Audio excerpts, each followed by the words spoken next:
Bienvenidos una vez más a la predicación de la palabra de Dios y hemos titulado nuestro mensaje en este día, La última cena de Jesús. La serie de eventos relacionados con la muerte de Cristo Jesús, su crucifixión, su resurrección y su ascenso al cielo y también su retorno. Vamos a ir a nuestras Biblias en el libro de Lucas, capítulo 22, versículos del 7 al 10.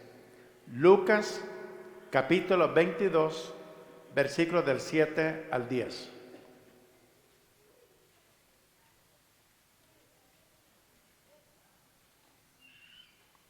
Leamos todos juntos la palabra del Señor. Y dice así la palabra de Dios. Llegó el día de los panes sin levadura, en el cual era necesario sacrificar el cordero de la Pascua.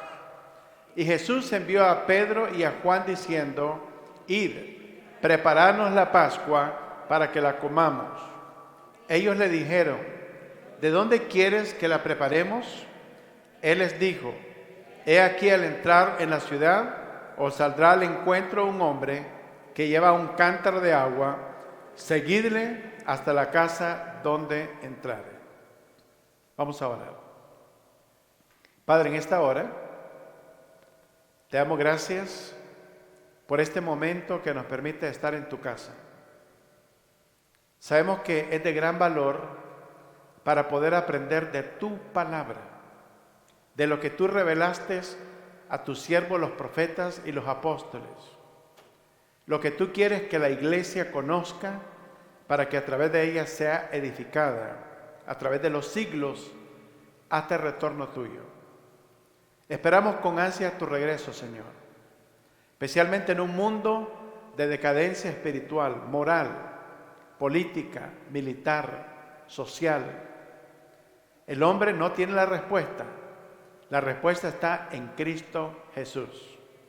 Y te rogamos que tu venida sea pronto. En tu nombre oramos. Amén. Amén. El texto bíblico dice que cuando llegó el día de la Pascua, que es la celebración de los panes sin levadura, en el cual era necesario sacrificar el cordero de la Pascua. ¿Por qué era importante que el pan fuera sin levadura? En la Biblia, la levadura es símbolo del pecado. Entonces, el pan que se comía en la Pascua no debía de contener levadura, de manera que fuera algo verdaderamente santificado y consagrado para Dios. Dice la Biblia, y Jesús envió a Pedro y a Juan, diciendo: Id, preparadnos la Pascua para que la comamos. Ellos le dijeron: ¿dónde quieres que la preparemos? Él le dijo: he aquí, al entrar en la ciudad os saldrá al encuentro un hombre que lleva un cántaro de agua. Seguidle hasta la casa donde entrare. Y esas fueron las instrucciones de Jesús para preparar la Pascua. La fiesta de la Pascua fue ordenada como un acto conmemorativo de la liberación del pueblo de Israel de Egipto y el establecimiento de la nación de Israel como el pueblo de Dios. Debemos aclarar que en estos días de la celebración de Semana Santa, iglesias evangélicas celebran con conejos y huevos la Pascua. Esa costumbre es una costumbre pagana. No tiene nada que ver con la muerte, la sepultura y la resurrección de Cristo. Es más, la Biblia ordena que la Pascua fuera celebrada con cordero, con panes sin levadura y con hierbas amargas. ¿Por qué razón? Porque las hierbas amargas eran un recordatorio de lo amargo que fue la esclavitud en Egipto durante 400 años. Y los judíos celebran la Pascua con hierbas amargas hasta el día de hoy. La Biblia dice, Juan el Bautista dice que al día siguiente vio a Jesús que venía a él y dijo: he aquí, Jesús, el Cordero de Dios que quita el pecado del mundo. La muerte del Cordero Pascual como sustituto trata con el problema del pecado, la condenación y la esclavitud espiritual. En la mayoría de países de América Latina se celebra la Semana Santa con procesiones del Cristo ensangrentado, el Cristo crucificado, el santo entierro, Cristo muerto en un cajón de vidrio, y la gente va creyendo que todo esto agrada a Dios. De ninguna manera. En otros países, la Semana Santa es una celebración de ir al mar, a pasear, a divertirse, a bañarse, a celebrar con licor, y muchos de ellos a encontrar la muerte ebrios siendo ahogados en las aguas del mar.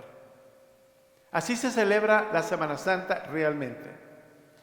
De santa realmente no tiene nada, porque lunes santo, martes santo, miércoles santo, jueves santo, viernes santo, domingo santo, ¿y qué pasó con el lunes? Se acabaron los días de santidad. A hacer lo mismo. Todos los días son santificados por Dios. Todos los días son del Señor. La celebración de la Pascua, desde la salida de Israel de Egipto y a través de la historia, prefiguraba y anunciaba la muerte del Cordero de Dios en la cruz miles de años más tarde. La Biblia dice: cuánto más la sangre de Cristo, el cual, mediante el Espíritu eterno, se ofreció a sí mismo sin mancha, limpiará vuestras conciencias de obras muertas para que sirváis al Dios vivo. Recordemos que Cristo no lo ofreció a nadie, Cristo se ofreció a sí mismo. Veamos en primer lugar Jesús y sus discípulos en la última cena. Esta es la última cena que Jesús celebraría junto con los discípulos, y la Biblia dice que no la volvería a celebrar hasta que venga en su reino. Y toda la iglesia juntos la celebraremos con Cristo Jesús. Solamente démonos la idea de lo que significará esa mesa donde estará sentada toda la iglesia con Cristo Jesús celebrando la cena del Señor cuando Él venga en su reino. Veamos el Evangelio de Lucas capítulo 22. Versos 14 al 16. Lucas capítulo 22, versículos del 14 al 16. Leamos todos juntos. Cuando era la hora, se sentó a la mesa y con él los apóstoles. Y les dijo: cuánto he deseado comer con vosotros esta Pascua antes que padezca. Porque os digo que no la comeré más hasta que se cumpla en el reino de Dios. Llegó la hora. Todo tiene su tiempo. En algún momento este servicio empezó y en algún momento va a terminar. Esta transmisión también. Porque todo tiene su tiempo, dice la palabra del Señor. Pues la hora de que Jesús comiera la última cena con sus discípulos había llegado. Y se sentó a la mesa con él y los apóstoles. Y le dijo estas palabras: cuánto he deseado comer con vosotros esta Pascua antes que padezca, antes que sufra, antes que sea crucificado, antes que sea traspasado por estos clavos, por esa corona de espinas, por esa lanza, antes que la multitud vitupere contra mí y se burlen, me escupan, echen suerte sobre mis ropas al pie de la cruz. Antes que se burlen de mí en el proceso de mi muerte. Antes que padezca por ustedes, por el mundo, me es necesario comer esta cena, esta Pascua, pero os digo que no la comeré más hasta que se cumpla en el reino de Dios. La última cena de Jesús está relacionada con su muerte, ya que le dice a los apóstoles: he deseado comer con vosotros esta Pascua hasta que padezca. Antes de ser sacrificado, antes de morir, quiero comer esta Pascua con ustedes. En la última cena que Jesús comió con sus discípulos fue antes de ser traicionado y antes de ser arrestado. Solamente imaginémonos cómo estaba descargado el corazón de Cristo de manera emocional, sabiendo lo que le esperaba. Cuando está en el huerto de Getsemaní, dice la Biblia que empezó a sudar gotas de agua mezcladas con sangre, que era un indicativo que sus vasos sanguíneos se habían roto. Y cuando acontece esto, empieza la persona a sudar agua mezclada con sangre. Eso es una indicación del sufrimiento intenso, de la agonía que está sufriendo Jesús mucho tiempo antes de ir a la cruz. Y está sufriendo esto en nuestro lugar. No por algo que Él hizo, porque Él es inocente, puro, santo, pero lo hizo por un mundo pecador, un mundo despiadado, un mundo que no conoce límites en el pecado, un mundo criminal, un mundo ofensor, un mundo incrédulo. Jesús les recuerda a sus discípulos que ese pan que van a comer y ese vino que van a tomar representa el cuerpo y la sangre de Cristo que serían entregados por nuestra salvación. En ese mismo momento de la celebración de la Pascua, en la última cena, Jesús le da un nuevo significado a la Pascua y establece un nuevo pacto. En esa misma cena, Jesús profetiza que Pedro le iba a negar 3 veces y que Judas le iba a traicionar. Veamos en segundo lugar, la Biblia nos dice que en esa última cena, Judas, el que le va a traicionar, que ya ha hecho los arreglos de esa traición, está sentado en la misma mesa con Jesús. Tremendo eso, ¿no? Veamos lo que dice Lucas capítulo 22, versos 21 al 23. Lucas capítulo 22, versos 21 al 23. Dice el texto bíblico: mas he aquí, la mano del que me entrega está conmigo en la mesa. ¿Qué le parece? La mano del que me entrega, el traidor, el que me va a vender por 30 piezas de plata, está conmigo en la mesa. Solo hay una persona digna de confiar: Cristo Jesús. Verso siguiente: a la verdad, el Hijo del Hombre va según lo que está determinado, pero ay de aquel hombre por quien es entregado. Verso 23: entonces ellos comenzaron a discutir entre sí quién de ellos sería el que había de hacer esto. Judas, amado, era sofisticado.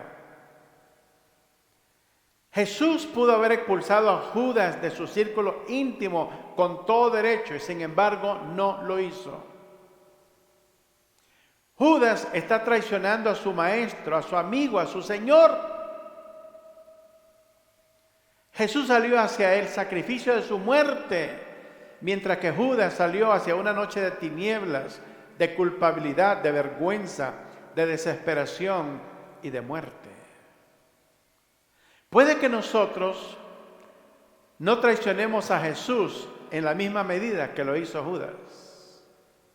Sin embargo, Nosotros conocemos más de Jesús que Judas, porque nosotros conocemos el poder de la resurrección de Cristo Jesús y la enseñanza de los apóstoles.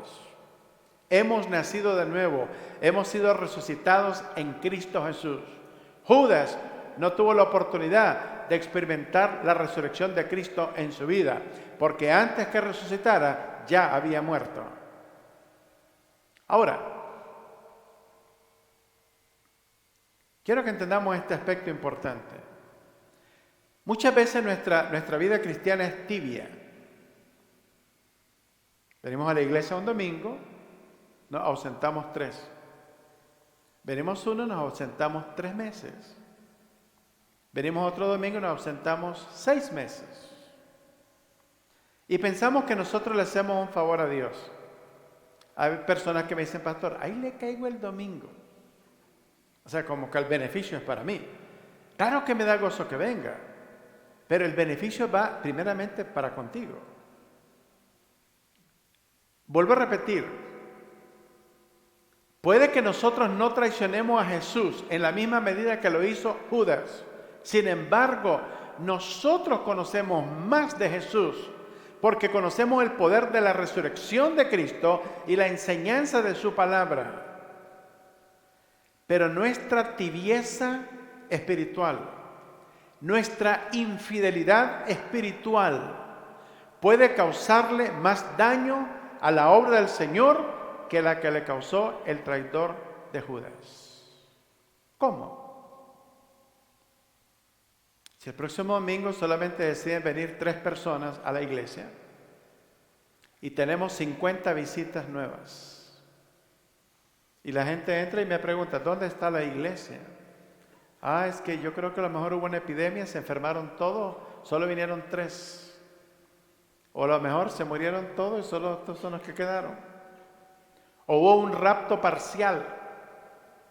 ¿Qué le voy a decir a la gente? Entonces la gente me puede preguntar, oye, entonces aquí no tienen iglesia, lo que tienen es un edificio con un pastor. ¿Entiende usted el daño que usted le causa a la obra del Señor al no estar presente en la casa del Señor? Un domingo. No, algunos lo hacen 1 mes, 2 meses. Digo, ¿cuándo vamos a entender la importancia de estar en la casa de Dios periódicamente? Oye, Walmart está abierto 24 horas al día, la mayoría de ellos, 7 días a la semana. ¿No cree que esto es mejor que Walmart? Aquí tenemos la comida espiritual, eterna, la palabra de Cristo, nuestra esperanza, nuestra seguridad. Ayer estaba en el supermercado comprando comida y muy pocas veces compro mucha comida, pero tengo a mi hija, mi yerno, mis nietas y mis nietas me dieron una lista de cosas que necesitaban y me miré con la carreta llena y yo mismo venía asustado. Entonces me puse a pensar, ¿qué pasaría si no hubiera comida en el supermercado? En ese y en todos los supermercados a través de los Estados Unidos. ¿Cómo estaría tu supermercado con las únicas cosas que tuviera abarrotado de gente buscando comida con hambre?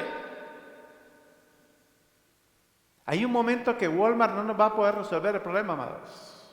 Va a haber hambre en el mundo. Solamente Jesús nos puede resolver el problema. Elías, en tiempo de sequía, Dios mandó a los cuervos para que le trajeran comida a la cueva durante 3 años. Por eso muchas compañías de entrega o delivery, hay compañías que se llaman The Raven Express, concepto bíblico. Porque la primera vez, antes que Uber existiera, para todos los uberianos de la iglesia, ya el Señor había inventado Uber. Era con cuervos, miles de años atrás. No hay nada que el hombre haga que Dios no ha dado un ejemplo de eso a través de la Escritura. Entonces, al final, Dios es nuestra única esperanza. Él es nuestro único sustentador. El pueblo de Israel no tenía supermercados en el desierto. Y Dios le hizo caer del cielo maná durante 40 años, día y noche.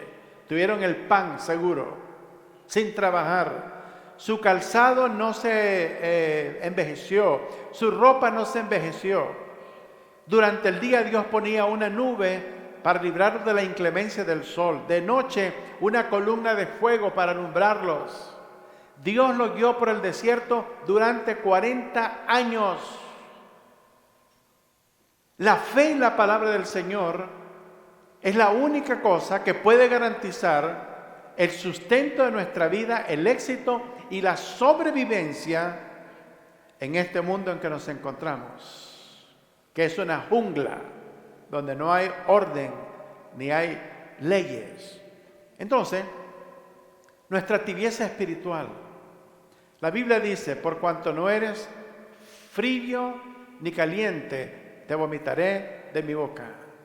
Dios aborrece la tibieza, que ni estoy en el mundo, ni estoy 100% en la iglesia. Solo cuando me dan esas chispitas arranco para la iglesia y de pronto sorprendo al pastor que 3 domingos seguiditos, 4, y de pronto se acabó esa cosa y se vuelve a desaparecer, se le apaga la chispa. Amado, no podemos vivir de chispitas. Este mundo está en problemas graves. Y en la hora de la prueba solamente una persona puede sustentarnos. Su nombre es Jesucristo. Por eso es importante estar en la casa de Dios, para alimentarnos de la palabra de Dios. Judas, oiga bien qué tan sofisticado era Judas. No solamente había escondido sus planes, pero había escondido sus sentimientos, al punto de que los discípulos se preguntan quién sería ese traidor. Y cuando Jesús dice que uno de ellos lo va a traicionar, lo va a entregar, lo va a vender, todos los apóstoles se empiezan a preguntar diciendo, ¿seré yo, Señor? ¿Seré yo, Señor? Todos se consideraron potenciales traidores cuando realmente había uno ya predeterminado dentro de ese grupo. Pregunto, ¿habrá ahí en nuestro corazón una reserva de que si tenemos la oportunidad de irnos de los caminos del Señor, nos vamos? ¿O estamos dispuestos a perseverar hasta las últimas consecuencias? Amado, la persecución que ya acontece contra los cristianos en otras partes del mundo es severa. Es severa. En Corea del Norte, en China, en Irán, en Rusia, en África. Este grupo terrorista Boko Haram, allá en África, no perdona nada. Agarra a los cristianos y decapita iglesias completas durante el servicio.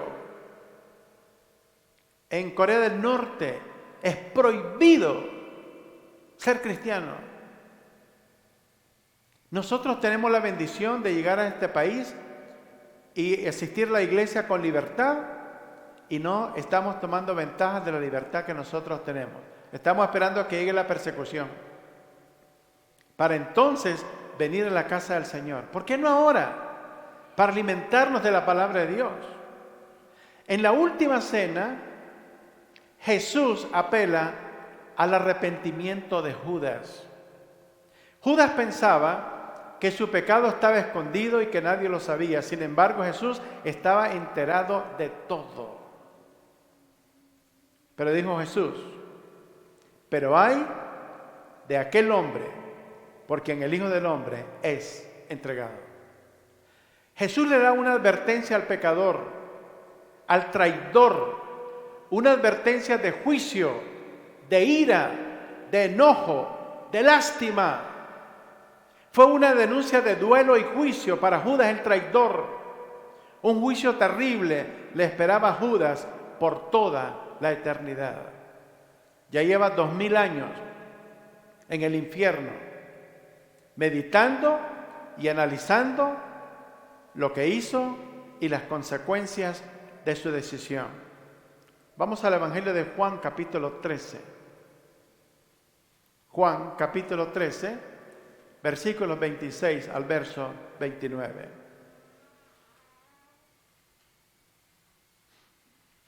Veamos lo que dice el Señor en su palabra en este pasaje bíblico. Respondió Jesús: a quien yo diera el pan mojado, aquel es. Y mojando el pan, lo dio a Judas Iscariote, hijo de Simón. Ahora, el problema es que Jesús le dio el pan mojado a todos los discípulos y todos metieron la mano con él en el mismo plato. Entonces, es aquí la confusión de los discípulos. Porque, oye, todos estamos mojando el pan en el mismo plato. ¿Cuál de todo esto es? ¿Seré yo, Señor? Verso número siguiente. Y después del bocado, Satanás entró en él. ¿En quién? En Judas. Entonces Jesús le dijo: lo que vas a hacer, hazlo pronto. Ahora es que hay una palabra directa a Judas. Lo que vas a hacer, hazlo pronto. Pero dice el texto, ninguno de los que estaban a la mesa entendió por qué le dijo esto. Porque algunos pensaban, puesto que Judas tenía la bolsa, que Jesús le decía: compra lo que necesitamos para la fiesta, o que diese algo a los pobres. Entonces, Judas, como estamos preparando la Pascua, tú tienes el dinero, lo que vas a hacer, hazlo pronto. En otras palabras, haz las compras para la preparación de la Pascua. Pero fue otra cosa que le dijo Jesús a Judas. Tu traición, el negocio que has armado, llévalo a cabo lo más pronto posible. El Evangelio de Marcos nos lleva ahora a la noche en la que Jesús celebró la última Pascua o la última cena con sus discípulos, en la cual se despidió de ellos. Después de cenar, Jesús con sus discípulos irían al huerto de Getsemaní, donde el Señor sería arrestado y los discípulos serían dispersados y ya no le volverían a ver hasta después de su resurrección. Jesús refleja dos cosas en esta cena. En Marcos capítulo 14 dice la Biblia: y cuando se sentaron a la mesa, mientras comían, Jesús dijo: de cierto os digo que uno de vosotros que come conmigo me va a entregar. Cuando hubieron cantado el himno, salieron al monte de los olivos. Entonces Jesús les dijo: todos os escandalizaréis de mí esta noche, porque escrito está: heriré al pastor y las ovejas serán dispersadas. Vinieron pues a un lugar que se llama Getsemaní y dijo a sus discípulos: sentaos aquí entre tanto que yo oro. Al volver otra vez los halló durmiendo, porque los ojos de ellos estaban cargados de sueño y no sabían qué responderle. Veamos Lucas capítulo 14, verso 41. Lucas, busquen Marcos 14, 41. Puede ser que tengo mala la cita. En caso que no lo encuentren ahí, van a Lucas. Pero busquen Marcos 14, 41. Jesús está orando en el huerto de Getsemaní. Ora la primera vez, vienen los discípulos y los encuentra dormidos. Va a orar la segunda vez, regresa y encuentra dormidos a los discípulos. Ahora veamos lo que dice entonces Marcos 14, 41. Leamos. Vino la tercera vez y les dijo: dormid ya y descansad, basta. La hora ha venido. He aquí, el Hijo del Hombre es entregado en manos de los pecadores. Sí, hay un momento para orar. Y hay un momento para que acontezcan las cosas. Jesús fue al huerto, oró la primera vez, solo. Los discípulos estaban durmiendo, lo abandonaron. Va a orar la segunda vez y regresa a ver a los discípulos y los encuentra durmiendo. No es remoto que algunos de los discípulos roncaban, juzgando por las cosas que conocemos en el día de hoy. Entonces vino la tercera vez después de orar y los halló durmiendo otra vez y les dijo: basta ya, sigan durmiendo, la hora ha llegado.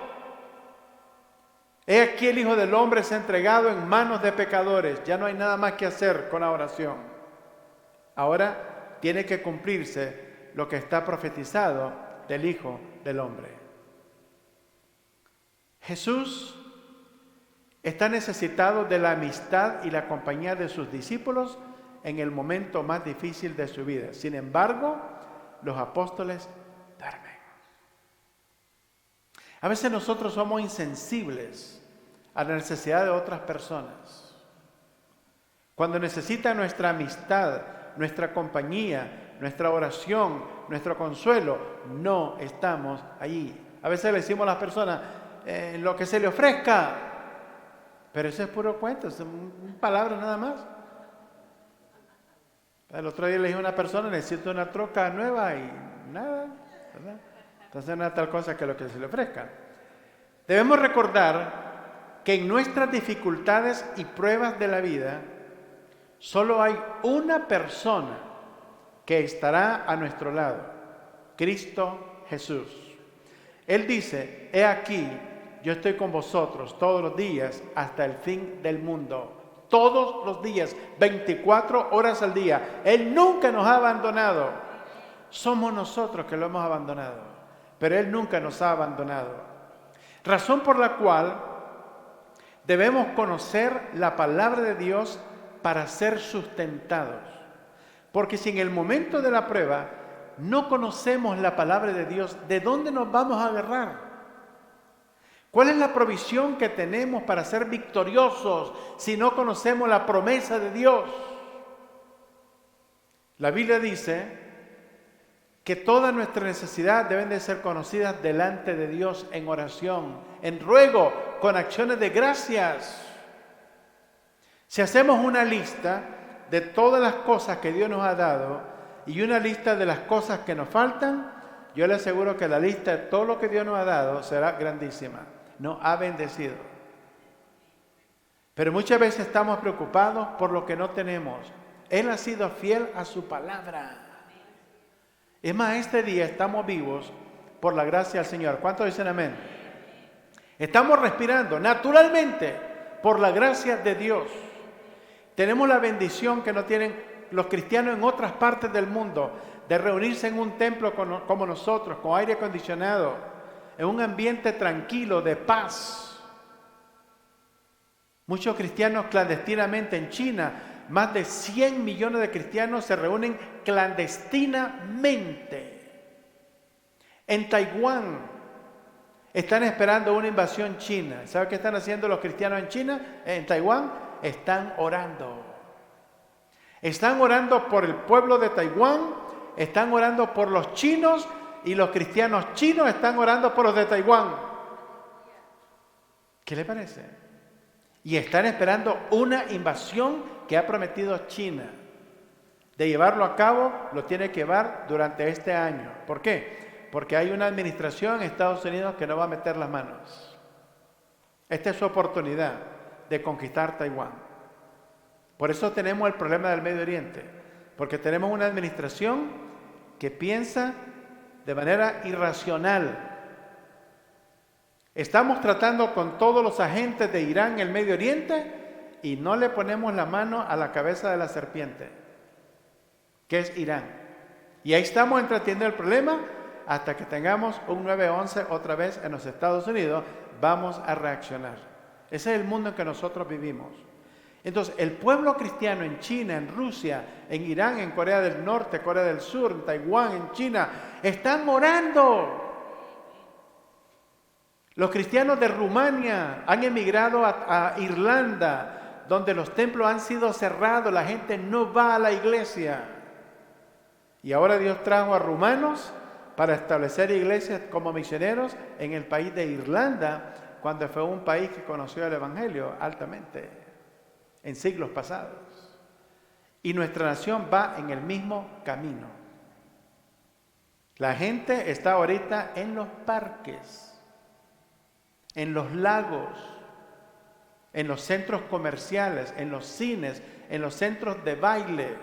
Están entretenidos, no quieren saber nada de Cristo. Pero ¿quién es el dador de todas las bendiciones? Cristo Jesús. El dador de todas las bendiciones es el Padre de las luces, de donde viene todo lo que nosotros tenemos. Jesús, el momento de su dificultad, solamente encontró una manera de poder sobrevivir y ser victorioso. Fue a través de la oración al Padre. Porque ni sus discípulos, los futuros fundadores de la iglesia del Nuevo Testamento, no estaban ahí, estaban dormidos. No sentían el peso de la salvación del mundo sobre sus hombros como la sentía Jesús. Cuando ignoramos estar en la casa del Señor, es porque no entendemos, no tenemos el peso en nuestros hombros, la carga de las almas que mueren sin Cristo Jesús cada día y descienden al infierno. No van al purgatorio, al infierno, porque el purgatorio no existe. Solo existe el infierno y el cielo. Y el que no conoce a Cristo y no ha sido lavado con la sangre de Cristo, no ha sido redimido a través de la palabra de Dios, por la sangre de Cristo, a través del conducto de su palabra, no puede terminar en el cielo. Aquí están las reglas. Están en la palabra de Dios. Tenemos solo dos opciones. O creemos que aquí están todas las instrucciones y el manual para ir al cielo, o los hombres tienen el manual de un cielo que no les pertenece y que no han creado. El único que creó el cielo es el Dios de la Biblia. Aquí están las reglas. O esto o el infierno. Mejor Cristo Jesús, porque su palabra es la verdad. Jesús dijo, yo soy el camino, la verdad y la vida, y nadie viene al Padre si no es por mí. Es más, la fe es dada de parte del Padre para que podamos creer en Jesucristo. Jesús dice, nadie puede venir a mí si no le fuera dado del Padre. Usted no puede creer en Cristo cuando quiera. Es cuando el Espíritu Santo lo llama, tiene que responder. Porque si usted responde cuando usted quiere, la salvación está en sus términos, no en los términos de Dios. En el futuro, la Biblia profetiza que habrá escasez de hambre, habrá hambre en el mundo y escasez de pan y de agua. No de pan material ni agua material. Habrá hambre y sed de oír la palabra de Dios. La gente irá de norte a sur, de este a oeste, errante de un lugar a otro, buscando la palabra de Dios y no la encontrarán porque ya no habrá iglesia para predicarla. Este es el momento. Esta es la hora. Y necesitamos proclamar al mundo con la mayor claridad posible la importancia de la salvación en Cristo Jesús. Por esta razón Jesús ya dio su vida por nosotros en la cruz. Ahora es el pecador que tiene que responder a lo que Cristo ya completó hace 2000 años en la cruz para nuestro beneficio. La pregunta es, ¿lo recibirás? ¿Lo aceptarás de acuerdo a las condiciones de la palabra del Señor? La Biblia dice que de tal manera amó Dios al mundo que ha dado a su Hijo unigénito para que todo aquel que en Él crea no se pierda, mas tenga vida eterna. Dios no envía a su Hijo para condenar al mundo, sino para que todo el mundo sea salvo por Él. Pero el que en Él cree tiene vida eterna, pero el que no cree, dice la Biblia, que la ira de Dios está sobre él y está en condenación. Es necesario responder al llamado de Dios. Vamos a orar. Padre, en esta hora, te suplicamos que bendigas tu palabra en nuestros corazones. Santifícala, Señor, y te pedimos, Padre, que tú llames a más de un corazón en este día a la salvación en Cristo Jesús. En tu nombre lanzaremos la red para que tú hagas la obra. Si hay en nuestro medio alguna persona que nunca ha confesado a Jesús como el Señor y Salvador de su vida, le rogamos que levante su mano derecha. Queremos orar por usted. ¿Habrá alguien que nunca ha hecho esa profesión de fe públicamente, invitando a Jesús a venir a su corazón para ser salvo, para que sus pecados sean limpiados, borrados, quitados por la obra de Cristo en la cruz? ¿Habrá alguna persona que dice: Jesús, ven a mi corazón, sálvame, ven a mi vida y hazme tu hijo, redímeme conforme a tu obra que ya hiciste en la cruz hace 2000 años? ¿Habrá alguna persona que quiera levantar su mano derecha? Queremos orar por usted. Si no lo hay, es mi oración que el Señor continúe extendiendo su misericordia. Padre, sella tu palabra en nuestros corazones. En el nombre de Cristo te lo suplicamos. Amén y amén. Dios les bendiga.